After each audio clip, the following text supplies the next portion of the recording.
ఒక ట్రైనింగ్ విమానంలో ఇంధనంకి సంబంధించి సమస్య రావడంతో ఆమె రెక్కలపై పట్టుకుని నిలబడి ఇంధన ట్యాంక్ క్యాప్ను తిప్పి తీయగా లోపల కాక్పిట్లో ఉన్న వ్యక్తి ఆమెకు మద్యం బాటిల్ అందజేస్తాడు. ఆమె దాని మూతను తీయగా ఆ మద్యం ట్యాంక్లో పోసడం ప్రారంభిస్తుంది. గాలి గట్టిగా రావడంతో విమానం నుంచి జారిపోయేలాగా ఆమెకి అనిపించింది. ఆ బాటిల్ ఆమె చేతిలోంచి జారిపోతుంది.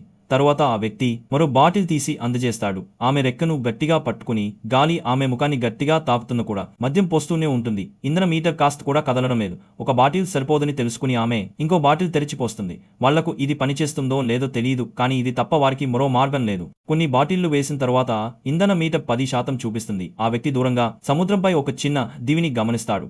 ఆమె మద్యం పోస్తూనే ఉంటుంది. అతను చివరి బాటిల్ తెరుస్తాడు. కానీ అంతలోనే విమానం ఒక్కసారిగా కంపించేస్తుంది. ఆ చివరి బాటిల్ ఆమె చేతుల నుండి జారిపోతుంది, కింద పగిలిపోతుంది.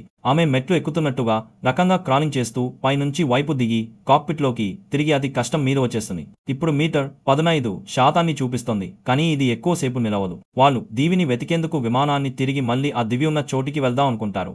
ఇద్దరు కలిసి దివి కోసం వెతుకుతారు, కానీ ఎక్కడా ఆ దీవి కనిపించదు.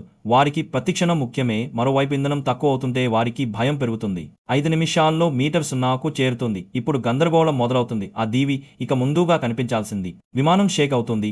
ఇంజిన్ నుండి నల్లటి పొగ రావడం స్టార్ట్ అయింది. ప్రొపెల్లర్ నెమ్మదిగా ఆగిపోతూ చివరికి పూర్తిగా నిలిచిపోతుంది. ఇక ఇంధనం లేదు, ఎలాంటి అవకాశం లేదు. ఇంజిన్ పవర్ లేకపోవడంతో విమానం కేవలం గాలిలో తేలిపోతూ ఉంటుంది. అయితే ఇది కూడా ఎక్కువసేపు కాదు. వారు పడిపోవడం ఇక తప్పదు అనుకుంటారు. పార్ట్ 2 కోసం లైక్ చేసి సబ్స్క్రైబ్ చేసుకోండి.